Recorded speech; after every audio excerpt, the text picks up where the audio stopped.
मैत्रिणीने गावावरून भरपूर अशी आळूची पानं आणली होती आणि त्यातली बरीचशी पानं त्यांनी मला देखील दिली होती. मागच्या व्हिडिओमध्ये ज्या आळूच्या वड्या बनवल्या होत्या त्या यातल्याच पानांच्या होत्या आणि त्यांना थँक्यू बोलायला मी विसरले होते. तर हा व्हिडिओ खास मी त्यांच्यासाठी बनवते. तर आज आपण आळूची वडी नाही बनवत आहोत, थोडासा वेगळा प्रकार मी इथे सांगते.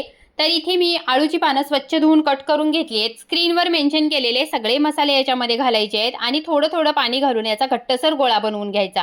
आता या गोळ्याचे आपल्याला हाताला तेल लावून छोटे छोटे बॉल बनवून घ्यायचे. चाळणीला तेल लावून घ्यायचं, याच्यावरती हे बॉल ठेवून 5 मिनिटं वाफवून घ्यायचं.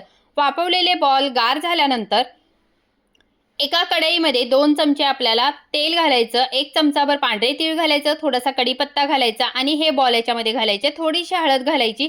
1 मिनिटभर ह्या फोडणीमध्ये हे बॉल चांगले परतून घ्यायचे. तयार आहेत आपले आळूचे बाईट्स. तर नक्की ट्राय करा. रेसिपी आवडली असेल तर लाईक, शेअर, सबस्क्राईब करायला विसरू नका.